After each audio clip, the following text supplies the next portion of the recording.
Hello mga Bebe Loves! For today's video is ilaag ta mo sa Wat Po Temple din sa Bangkok, pero kini siya nga video is taken siya last August pa jud o karon ra gid nako siya i-upload, pero ang voice over is about ni siya nga nung nihawa ko sa school ug wala na ko nagpadayon for second semester. Kini siya nga video is awareness ni siya sa tanang teacher nga naa pa sa Pinas o willing nga mag-teach diri sa Thailand. If ever naa na mo school, lihog lang og background check kay basig mapareha mo sa mua nga wa na jud nagkadimao. Kay ang first week magud namo sa moang school is okay kaayo, then the next week is dili na gud siya okay.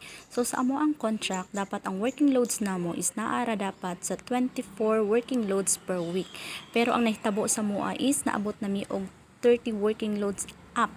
Hapit na gid siya naabot og aside sa among working loads ha, naa pa gid may gate duty nga 4 times a week, which is dapat daw is once or twice a week na siya dapat.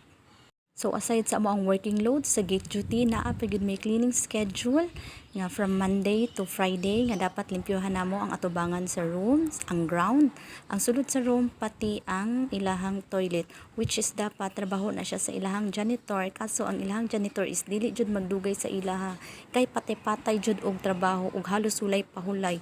If ever man magpahulay ka, if makita kanila nga nagpahulay, ilaha kang patindugon, ilaha kang patrabahoon ug mao po na ang ginabuhat nila sa ilahang mga teachers pareha sa amua. So wala siya pili makatutubo ka man or foreign teachers. So kami nga naay contract ilahang ginapatrabaho sila sa contract namo. So wala na gid siya na follow. Ug aside sa amo ang working schedule, cleaning schedule o gate duty, naa pa gid may Saturday o holiday duty without pay, which is nakabutang dito sa amo ang contract na dapat bayaran mi nila ana og 120 baht per hour during sa Saturday and holiday duty, kay dili naman siya regular working hours. So wala man ginaingon nga kanang reklamador mi sa among trabaho, sa among cleaning schedule, sa gate duty, sa trabaho, kaya ra jud kaayo unta na muna kung naa ra gyud may ginatawag nga overtime pay. Pero ganahan ba ka magtrabaho sobra-sobra na sa oras tapos walay bayad, di ba makaluya kaayo? So mo na ang nahitabo sa mua ug mura jud mig kanang na stress, nag breakdown nga halos dili na may katarong og kaon kay syempre dili na jud siya okay. O gauli na jud mi alas 6 na sa gabi tapos mubaktas pa gid mi ana padulong sa amuang apartment, bali 10 minutes walk ra siya gikan sa school. Kaayo ha, kay naa sila on the spot paper works nga kanang gusto nila karon dayon ora-orada is ipasa nimo. So masyak pud tano, ambot lang pud ka sa iban nga school kay basta kining tanan is na experience gud namo sa amo ang school. Maunang murag luya jud kaayo mi.